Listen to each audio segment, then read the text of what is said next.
Number 10 is good primarily because of one card.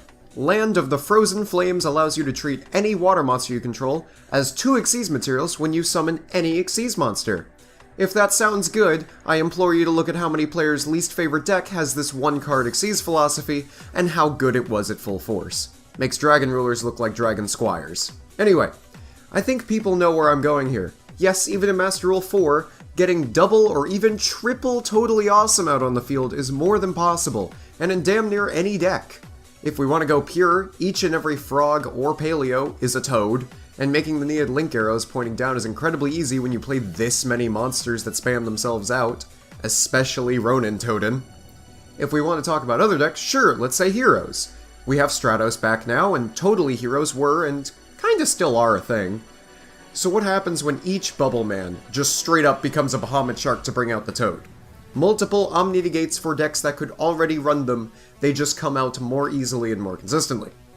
And while there are other uses as well, primarily just making any water deck much better, namely Mermails having 1-card Draco Sacs and Big Eyes and the such, but all of that is just icing on the cake when the Toad rules all. Number 9 is a card that may exist in real life, but the anime version is so much more oppressive. Black Garden states that whenever a monster is summoned, its attack is halved and a rose token goes to the opposing player's field. Less important effect is destroying the tokens to summon a monster from the grave with attack less than the tokens, which is still pretty neat, it's just a monster reborn. The biggest difference from the real-life version is that the tokens can't attack or be destroyed by battle, so they can't even trade a token into one of your tokens to kill them off. I spoke of the Banishing Anti-Meta deck from the Broken Traps video, and it would really love to have Black Garden be buffed in this way. The stun is made all the more real when the tokens are even more useless. Now, I know exactly what you're thinking. But JCD, what about Link plays? You're starting your opponent off with a huge board. Yes, and this card actually takes advantage of it. See? You play Black Garden. And then that's your turn. If your opponent makes plays, you have setup fodder for your own Links. If they don't, you play a Thunderbird and beat them up a lot. And also, keep in mind, you're more than able to sit back on a wall of Rose Marshmallows all you like, and you're able to kill your opponent's Rose Marshmallows because the field spell can just destroy all of them into a monster reborn. At worst, this is a searchable monster reborn. We cannot stress that enough. At best, this is a card that stuns your opponent so much they genuinely may not have much of an out. Sure, MST, but Snatch Steal is still broken even with MST running around. It should never have been unbanned. Some people disagree, we call them wrong. Anyway, even when this card makes a crap load of links happen, it's symmetrical until you hit the switch and screw over your opponent to get a very powerful effect. This card is insane off of just a few buffs from real life. Number 8 is a card that takes a bit of luck, or building your deck a bit creatively.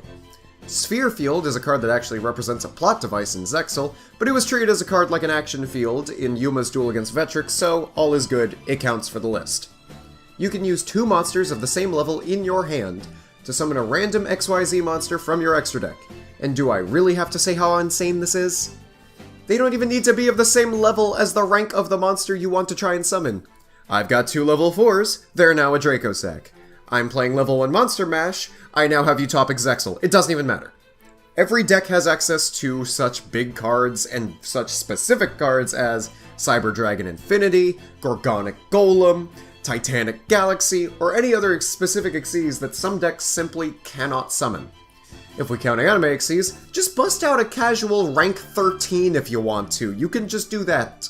This is a card that would certainly be fun to be seen played, but would dominate if it was ever in real life. I fear for that day. Actually, I fear more for the 3 days after, because by then the novelty would wear off and I would keep losing or winning games off the back of a Toadally Awesome that didn't deserve to be on the field.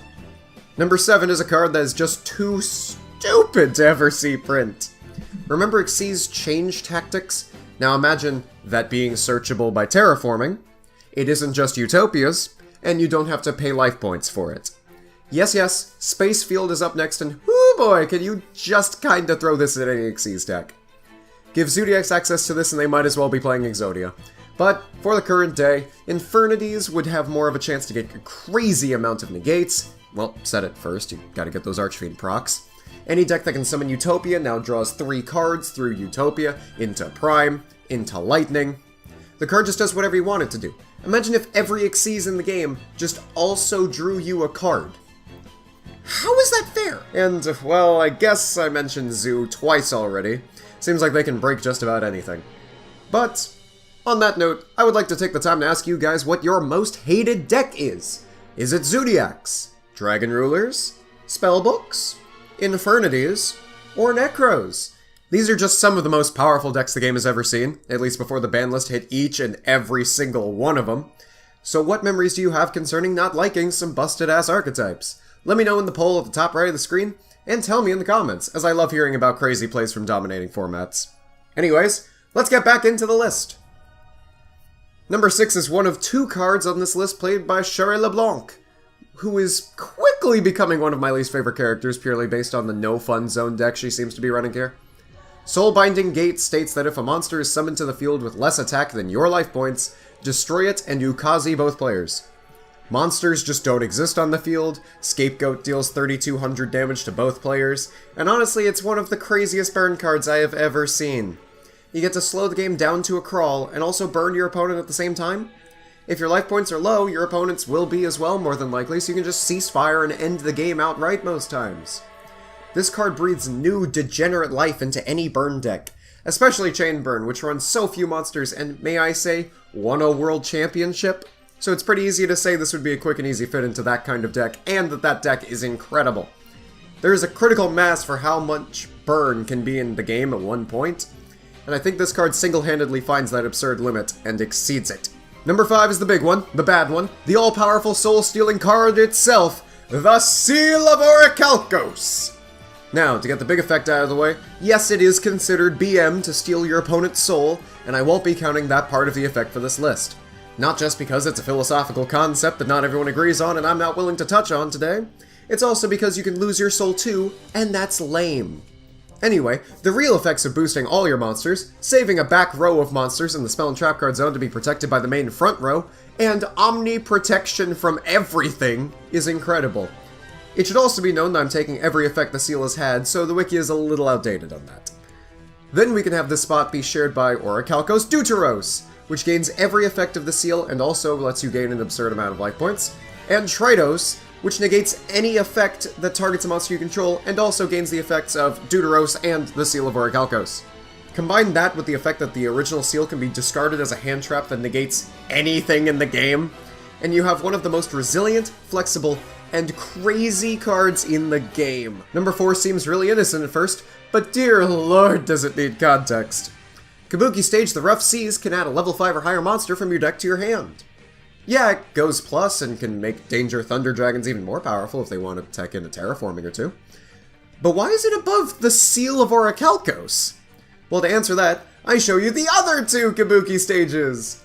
Cherry Blossom Mountain and Big Bridge can pop themselves to activate another Kabuki Stage from the deck. So Search a Danger turned into delete 6 cards from your deck, and then Search a Danger. Keep in mind you can just use this in Exodia because Royal Magical Library is stupid and should probably be banned, but cards that act as draw power might as well be draw power, and this card certainly does that. It has an effect to make you go plus and remove cards from your deck, which is exceptionally powerful no matter what deck you're running. Well, I mean, as long as it has a level 5 or higher monster, but did I mention Danger Thunder Dragons are still meta? Number 3 is a card used by the boss of Zexal, and it really shows. Numeron Network can be activated from your opening hand if it's your opponent's turn, and can send any number of crazy spells and traps to the grave from your deck to activate them. If you don't like the spell your opponent played, just change it to another spell in their deck. The same goes for any Xyz monster they might summon. You can switch it to any other that they have if you want to. This usually isn't helpful, but it's an option. The real big play comes around on your turn, where you can send Numeron Calling and summon numbers 1 through 4, which all have the same effect, which is, after damage calc, since you don't need to detach Xyz materials from Numeron monsters when Numeron Network is on the field, you automatically double the attack of every Numeron monster. So they go from 1,000 to 2,000 to 4,000 to 8,000 to 16,000 upon attacking with all of them. And if you somehow can't end the game with all those monsters, you then go into number C1 to banish every monster on the field, it'll return in the next standby phase, and it'll burn for damage equal to the combined attack of the monsters banished.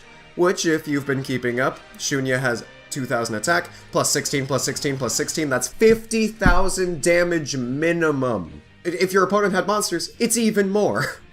All of this can be done by having one card on the field and one card in your deck. And that one card on the field can possibly protect you for a turn while you proceed to take your turn and OTK your opponent in 2 different ways! Numeron Network is a worthy boss card, which is strange to say because it's actually really easy to pull off what you're intended to do with it.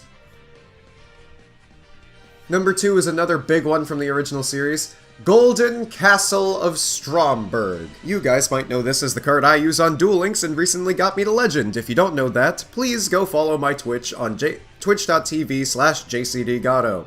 I do Duel Link stuff after every single video I upload. So yeah, just follow Twitch, it's nice. But the anime version has a lot more text than the card that people are notorious for not even reading in the first place. So let's break it down. Its cost is sending half your deck to the graveyard, and it will die if you have an odd number of cards in your deck. Once per turn, you can summon a level 4 or lower monster from your deck, but while this card is on the field, you cannot normal summon at all. The cards this card summons and every opponent's monster must attack, and when your opponent attacks, their monster is destroyed, and you burn your foe for half of the destroyed monster's attack on the field. It cannot be destroyed at all, and your opponent has to pay the milling cost. So to break this down, your opponent can't attack, and will more than likely have their entire deck sent to the graveyard by the end of the game. Your opponent's forced to attack, so they might as well not summon anything unless they can guarantee it won't die. Then you couple that with the fact that the castle is the only other field spell on the list with protection, the other being the Seal of Orichalcos, and you have an incredibly powerful threat to pin your opponent to the ground. And just keep in mind that they'll just keep summoning monsters and then attacking with them because they're not willing to read all the text. Number 1's a bit of a weird one, I know.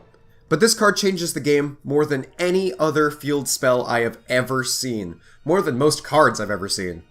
It is the second field spell run by Sherry LeBlanc on the list, and I think you all have a justification now for hating her deck as much as I do. École des Zones is the quintessential caveman Yu-Gi-Oh card, to the point that it negates every summon automatically. When these monsters' summons are negated, they become tokens with the stats of the monster instead, so basically just removing their effects. Pair that with the effect that monsters cannot attack directly, and you get a card that just obliterates most decks. Yes, I know it summons tokens for the opponent when they summon, but what links matter here? Their summon is negated and they get a 3k beatstick if they go for Borreload. It's a solemn warning on a field spell for everything at all times, so what's not to love? Your opponent will hate it, but we don't care about that, just continue to summon tokens, why don't you? École des Zones may not be as ridiculous as other cards on this list at first sight, but no other card turns Yu-Gi-Oh! Into such a slow numbers-oriented game like this one does. It's like TG Stun ascended to a point past godhood.